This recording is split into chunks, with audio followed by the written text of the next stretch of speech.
As you can see, everything is in order. The new root beer is coming along nicely, the teas are all set, and the kombucha is sweet and seasonal. And none of it's illegal, right? Sam asked, raising an eyebrow. August rolled his eyes. Just because that's how we began doesn't mean that's how we proceed. Rest assured, that's not a mistake we'll make again. Sam nodded, burping a little as he stepped from behind the counter of the concession stand.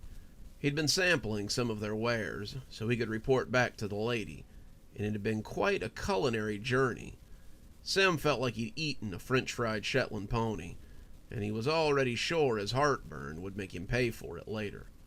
Well, Sir Knight, I trust you'll confer with our mistress and tell her how things are proceeding. You better believe it. It's all going to be a hit, I have no doubt. Sam believed it, too. Besides the root beer and the kombucha, they also had seasonal pastries and spiced teas, soft pretzels, and all sorts of ciders to stave off the chill. There would be no lack of people lining up to have a taste, and Sam could already see the dollar signs that would be rolling in this time next week. He was full as a tick, practically waddling away from the refreshment area. And as he took out his list, he sighed as he realized he still had 2 more places to go. He had to check out the haunted house, and he had to have a look at the agricultural area. While he was there, he should probably look at the rest of it, too. The 2 big attractions were the haunted barn and the corn maze, and he'd need to report on all of them. He was coming through the candy forest, belching every other step as he alleviated some of the pressure, when he caught sight of the barker, looking forlorn as he stood outside his attraction. It was less of a haunted house and more of a haunted shed, but the barker assured them all, despite its size, it was something to be seen. Now, however, the place looked to be fairly trashed. The door had been taken off its hinges, all of his decorations lay smashed and scattered in front of the small shack, and someone had spray-painted "Traitor" across the front in red spray paint. If he heard Sam coming, he gave no indication. The barker just stood there, looking, as Sam came to stand next to him. Well, you were right. It was certainly something to be seen.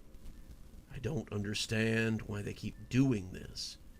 Who? Sam asked, but he already knew. It would be the same group that talked quietly any time he went past. I didn't see them. They were gone when I got here, but I can venture a guess. It was Tobias, it was August, it was the members of the refreshment committee, or any of the dozens of others that do not seem to be able to trust me.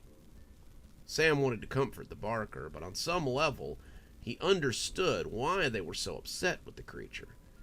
He had hurt them, or at least he had hurt the lady. They could not forgive that, and many of them never would. Tobias was beginning to look like one of those, and he would never let bygones be bygones. He would likely be at odds with the barker until one of them was forced to leave, and the idea that the exiled one would be Tobias was beginning to become more and more likely. The lady was tired of these antics, and she was beginning to question whether putting Tobias out would fix some of the problems. Do you want some help cleaning up? Sam asked. No, there's very little to clean up. The edifice you see is little more than a portal. What is inside cannot be tampered with, and all they can do is destroy the ambience that I've created for those who will await their turn. I will have everything ready by tomorrow. Do not fret. Sam nodded, but as he walked away, he had already decided to fret and plenty. He found himself charging over to the agricultural area, his armored boots clumping on the ground, as he walked around a small horde of gourdlings that capered about in the farm area. Some of the Brandylow looked at him with concern, and it seemed that they knew why he was here. How many of them had participated in what he had witnessed outside the barker's shed? He didn't know, but he knew who would have the answers. He found Tobias near the cornfield, directing the gourdlings into something a little more orderly. Ah, Sam, good timing. I need your help with... But he stood up to find that Sam was far closer to him than he expected. The two were practically nose to nose, and Sam did not look particularly pleased. It's one thing if you want to hold a grudge, but do not involve the rest of them. The Barker not only apologized for his part in the abduction of the lady, but he also tried his best to find her and bring her back. I'm not asking you to love him. I believe that such things may be beyond you. But I will ask that you not hinder him. Just let him be. It's all he wants. Tobias bristled. How dare you come and levy accusations at me? I had no part in whatever has befallen that misbegotten creature. Oh, I don't doubt that you didn't participate yourself. I'm not accusing you of ruining his attraction. What I'm asking you to do is tell your people to leave him alone. Tobias's face was cloudy, a storm brewing just beneath the surface. There's a reckoning coming, Summer Night. I will not ask you to take sides. I know your only concern is the safety of the lady and of those she protects, but what I ask is that you stand aside. He needs to be expelled, and if he will not leave on his own, then we will put him out. The sword was in Sam's hand as if by magic, but neither of them seemed to notice. Funny. That sounded like you were threatening a member of this park. You are correct. My duty is the protection of the lady and those who dwell under her protection, and he is one of those people. I'll ask you again to put aside this needless feud. If you don't, then I cannot guarantee that he will be the one to leave.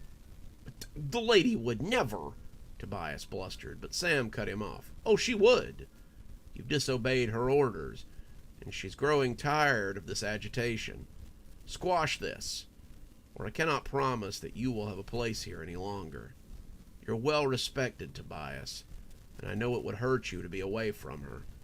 But I believe that if an example is made, the rest will lose their heart for this nonsense. Do yourself a favor and let it go. Sam left then, finally aware of the sword in his hand, and sending it back into its sheath with a quick thrust at his hip. Tobias watched him go, and by the feel of the dark looks that threatened to penetrate his back, Sam knew there would be no letting go of this. It was dark, and Dr. Winters was walking through the woods. She couldn't have said why she did this, not right on top, but this time of year she usually found herself strolling through the woods for no particular reason. It was an old habit that had become normal from way before she could remember. It took her back to her earliest days in Cashmere, days that were a little foggy and more than a little scrambled. Maggie had been sitting in bed watching something on Netflix when she left. She asked if Pamela wanted company, but Winter had shaken her head and told her that she would prefer a little bit of privacy. Maggie understood and had kissed her cheek and told her to be careful. Dr. Winters always smiled a little when she told her to be careful. Careful of what? Nothing could hurt her out here, and she damn well knew it. Why am I here? Who am I? She almost sounded like the writer who had come in earlier that day. She felt bad for the young man, though she supposed he wasn't young at all. He had been here for a long time. He'd been one of her first patients, in fact, and she liked to keep tabs on him, despite how needy he could be sometimes. He was always looking for something, and Winter would have really liked to have helped him find it. She wanted to help, but she honestly didn't know what he was looking for. She didn't think anybody did, but she supposed that was part of the game, wasn't it? She helped as much as she could, and when you couldn't help anymore, you sent them to someone more qualified. But who was more qualified than her? As the trees pressed around her, Dr. Winter was once again reminded of her earliest days in Cashmere. The town had existed before then, but it had been different somehow. Not really different, but less populated. Less there. She knew that didn't make much sense, but she didn't really understand herself. She remembered a time before coming to the town and she remembered a time after coming to the town. But there were holes in that memory that made it difficult to trust most of what she knew. She knew what she was. Her nature had never been any sort of secret to her. But how was it that she had found herself so enthralled with this place? A stick snapped to her left, and she turned to see one of the forest denizens coming towards her. It bowed its head, and she reached out to stroke it. You wouldn't have said that something so chitinous and alien could be cute, but this one was barely more than a pup. It turned its eyeless face into her hand, and she rubbed its smooth head. It was a hellhound, because of course it was. They'd come up through the hole in the woods, just as she had, and she had never really been sure why. Had they come through in her wake? She didn't really know. She supposed it didn't really much matter. They were here, and she supposed they weren't going anywhere. They caused the town some trouble from time to time, and they mostly seemed content to stay in the woods most of the other times, bothering no one. They'd been so agitated lately, though, that she wondered what was happening in the forest around her brother's domain. It was none of her business. The two of them always stayed out of each other's territory.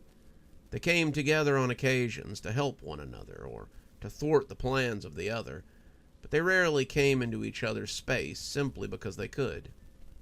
Her younger brother, the meddler, was the one she had to worry about coming into her space, but her older brother seemed content to stay in his prison. The hellhound moved away, clearly not particularly eager to stay in one place very long.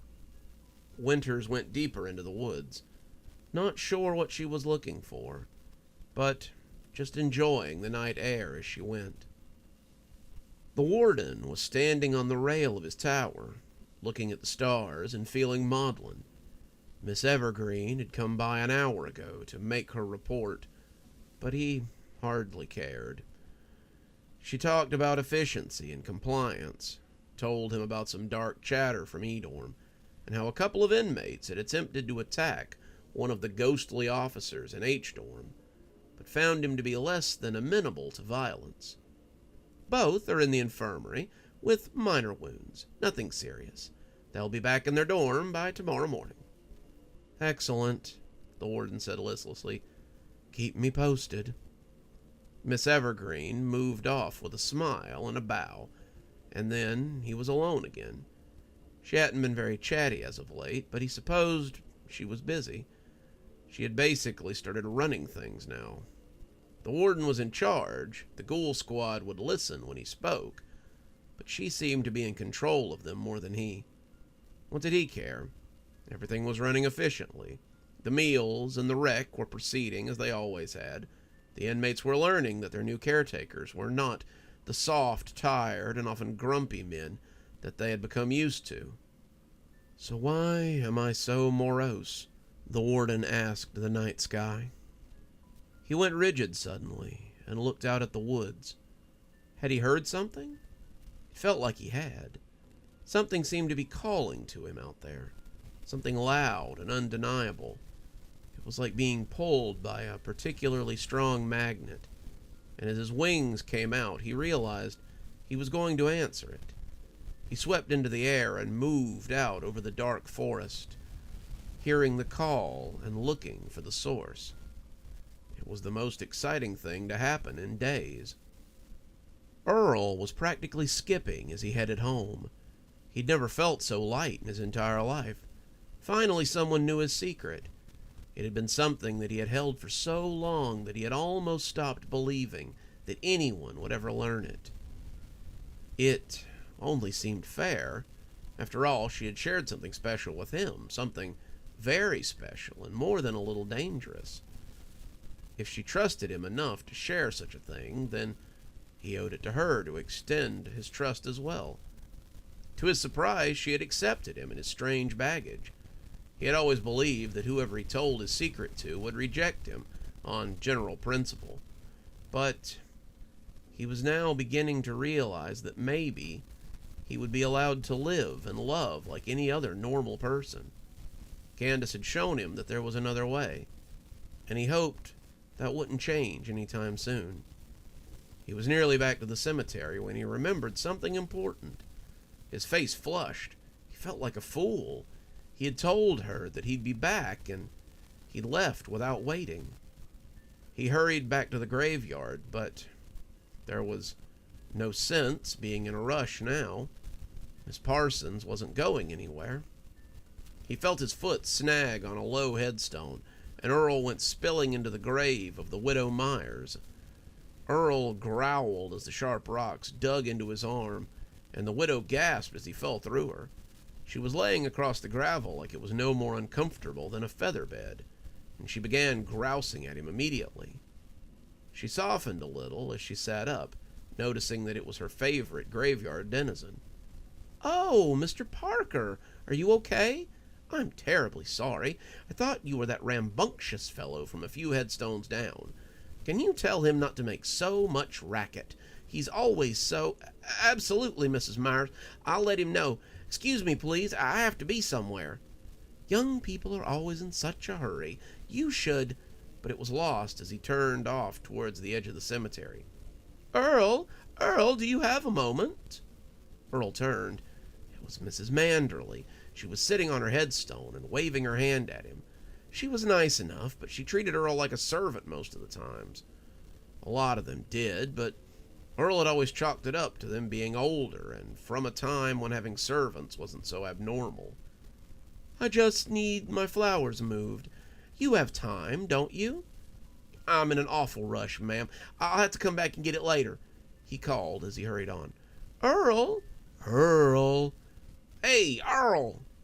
They were all calling for him, his usual rabble who wanted nothing so much as a moment of his time. Earl had a cousin who worked at Stagview. Well, had worked at Stagview, and he'd explained how infuriating inmates in a closed management cell could be. They want to monopolize all your time.